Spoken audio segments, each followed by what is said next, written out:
Hey guys, and welcome back to another video on the channel. Today we've got plenty of Newcastle United news to get into. Apologies by the way for not uploading the past couple of days or so. I've been extremely busy with the new memo account I've just set up. So I will actually make a video about this on Sunday, so I'm going to show you everything that this website is about on Sunday and show you how it works. But yeah, just to briefly give you a broad description of it now. Pretty much it's a website where I can do legit and professional video personalized messages for you guys. I've had quite a lot of messages over the last few weeks and couple of months now of people asking me for videos of all sorts. So I thought it was kind of a good opportunity for the channel itself, because I mean, I'm expecting Newcastle to finish in the top 8 this season, which means that we will be playing in Europe next year. I'm expecting Newcastle to go to America for the pre-season tournament in the summer. It's going to cost a serious amount of money, so pretty much for me as well, it's just kind of a good opportunity just to have a little bit of money on the side just in case I need it. And for you guys as well, it's obviously professional, legit, you know what you're getting, and it's just a great experience for me to interact a lot more with you guys. I've had a lot of these request messages where I haven't been able to reply to people, so there's kind of a golden opportunity now where I can do them. I've been through 83 years so far. There's still so many to get through. I have done 83 in the first 3 days. I'm doing it as quickly as I possibly can. Apologies if you're still waiting for one. I will get yours done. It's just a case where I've got so many to get through. It's going to take me a little while, so bear with me. Obviously I'm just one person, so you got to understand things from my point of view, but I will get through it. Yes, I'm not going to draw it on any longer. I speak a lot more about it on Sunday. But anyway guys, welcome back. If you're new to the channel, make sure you get down there and subscribe. We've got plenty of news to get into today. The big one being about Amanda Staveley, because I've seen this so much in social media now and it's really starting to get under my skin.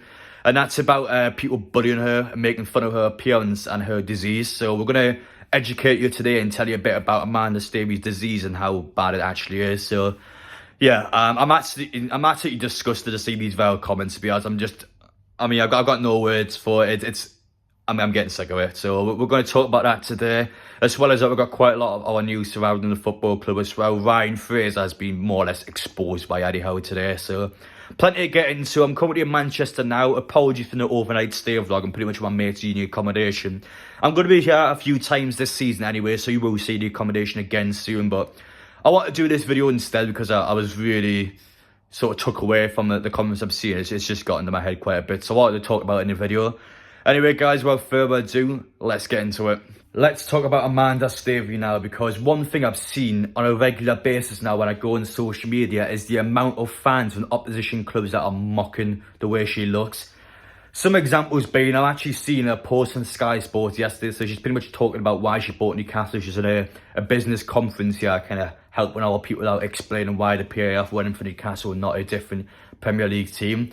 And I've seen loads of fans of opposition clubs. I've seen examples, so people calling her the Grinch. I've seen someone say she looks like Catwoman. People making fun of her face. I got somebody saying, oh, 6 pints, I would have sex with. I mean, listen, Powell, you got no chance of anyone that is a female, never mind Amanda Staveley, so you can pipe down, you gimpy Liverpool fan. So anyway, back in topic, sorry about that. Yeah, pretty much the disease herself. I think that's probably the main part about this. I've got a feeling a lot of these fans that are making fun of her aren't actually aware what Huntington's disease is. So I thought it's a good opportunity now to kind of educate people. So when Newcastle fans say this on social media, you can kind of call these people out, because it's vile. And I've got to be honest, I think the likes of Sky Sports should be held accountable as well, because I've seen this for months on end now. Surely the admin at Sky Sports is saying this, and there's an option where you can turn the comments off in Sky Sports. A lot of the time when there's controversial posts being put out there, do turn the comments off. So how is this any different? I mean, if you're seeing a woman get abused constantly for the way she looks, then just turn the comments off. It's not that hard. So yeah, I mean, it's getting ridiculous now. So let's actually talk about Huntington's disease. What is it? So this is something that is inherited from the parents. So it's actually a faulty gene in the body that turns off your brain over time. Now, the two main things about this, one being that there's no cure to this whatsoever. Amanda Staveley was diagnosed with this back in 2013. And the second thing to this, that it is fatal. One day this will kill Amanda. That's how serious this is. It's almost like a slow cancer, just something that over 20 to 30 years is going to kill her off. It's horrible, it really is. So as I said before, she actually got diagnosed with this back in 2013. She married murdered a couple of years before, and so it's actually quite a tragic story where you do some research online about how Amanda was a bit worried that murder might leave her because of it. It's horrible, it really is horrible and sad when you look into it. So yeah, I just wanted to kind of tell you a bit more about it now. I mean, you wouldn't make fun of cancer, would you? So why would you make fun of Huntington's disease? I mean, obviously there are two completely different things, but the same as in the sense that it's someone that is fatal and slowly over time just kills your body off. So, I mean, it's vile. I was absolutely disgusted when I've seen people make fun about this because, I mean, she's had this for 10 years now, and this is something that over the next 15 to 20 years is going to kill her. It's horrible to hear about, and I can't imagine the stress that her and her family's going through at this time. So the last thing they want to see is just opposition fans of football clubs coming on social media just mocking the way she looks whenever a mainstream media company puts something out about it. It's ridiculous, it really is. And I mean, what else do I say? Again, you wouldn't make fun of cancer, so why would you make fun of this? It's mental. It's absolutely mental, and I just thought I'd come out and address it a bit more. Hopefully, educate some of you guys that might not know the full extent of it. Just do some research yourself. Really, you don't need to really listen to me in the video. You just have to just type Amanda Staveley on social media and just have a proper look for yourself. Kind of look into her backstory and it's just pure education. That's all I can say. You just educate yourself and understand this a bit more. But I just thought for the opposition fans, it's mental, honestly, as Man U fans, because you won the Carabao Cup final. I mean, there's a time and place for jokes and banter opposition fans. This is definitely not it. So I just thought I'd address that in the video now. This has to stop. As for our bits on Newcastle United news, we're getting to the main one that came out today, and that's about Ryan Fraser. So you remember last week when I did a video down at Wembley, Craig Hope put out an exclusive article where he was saying that Ryan Fraser has been sent to the under-21s and he is not expected to return to the club at all. Well, of course, the journalists have asked Eddie Howe this morning, and Eddie Howe gave a really blunt and interesting answer. I've never seen him sort of act towards a player like this before at Newcastle. So pretty much Eddie Howe's replied to the journalists saying, I only want players that are committed to the club. Ryan Fraser is not expected to return. And he's quite literally said at this moment of time he has no future at the football club. Now, that's brutal, but I like it. I actually do like that from Eddie Howe, because chances are behind the scenes, well, obviously Eddie Howe has more or less exposed Ryan Fraser. Yeah, Ryan Fraser obviously knocked him 100% behind the scenes. Eddie Howe's quite literally said, there you go, off doing the 21s, you're going in the summer. And it's a good sort of message to the rest of the team that if you're not here to give 100%, you're not here for the project, then I don't want you here. And I do actually like that from the manager.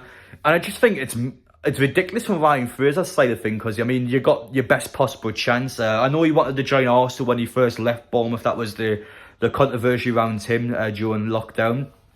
It didn't happen at all. He came to Newcastle on a free. We got to this stage now under the takeover where we got to a level where we are expected to be playing a European football. Why would you not want to be a part of that? I think it's incredible that Ryan Fraser obviously has not given 100%, and as a result, Eddie Howe has quite literally shown him the door. He's been sent to train with the youngsters now, and that's where he's going to be until the summer when we just get rid of him. So, I mean, what a career he's had at Newcastle. He's quite literally done more or less nothing. He's had a couple of goals here and there, but ultimately he's let himself down.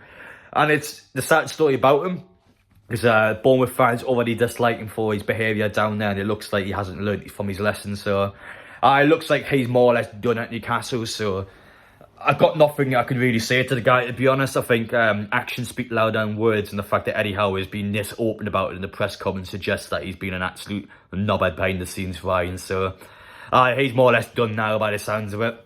But that was the main bit of news that came out today. Bruno is not injured, by the way, so expect him to play in the Man City squad tomorrow. As for our things as well, it was a few days ago now, but speaking of Amanda Staveley earlier, she's actually been saying how Newcastle will win the Carabao Cup, will win the FA Cup, will get the Premier League and the Champions League. She was that confident on TalkSport after losing the Carabao Cup final. So that's exactly what you want to hear from an ownership the day after losing the final. So I'm so confident in the ownership now that we will get to where we need to get to. We've got so many years where we can get at it, and listen, this club is going to be on the up for many more years to come, so enjoy it, take it all in, and just know that you support the best football team around. It's incredible to be a part of this club. Yes, it's a bit disappointing that we lost the Carabao Cup final, but listen, we'll be back at Wembley soon. That's the most important part to take away from it. By the way, guys, I'm going to probably finish things off there. I think I've said most of what I need to say. Obviously, this video has been mainly focused about Amanda herself, because it's becoming quite frequent with the comments, and I just feel like we should at least address it so people understand it a bit more. And if people are still doing it after that, then they're just all massive dicks, aren't they? So yeah, I think people will get called out and a lot more now that people understand the disease a bit more. But anyway, apologies if the video seems a bit dark, a bit depressing. That wasn't the point of the video at all. I just kind of wanted to get out there just so you can have a bit of understanding, a bit of education in there. It's just something I think Newcastle fans should be aware of, because obviously this is going to affect the club. As much as I don't want to kind of focus on the club. I mean, this is somebody's life, but yeah, obviously once the time comes, it is going to have an effect on the club. So obviously we'll deal with it once we get there, but that's going to be many more years from now, so don't worry about that. But all the best, guys. Thank you so much for watching. Take care. Let me know your thoughts down below, and I'll see you all tomorrow for the Manchester City game. How are the Mags?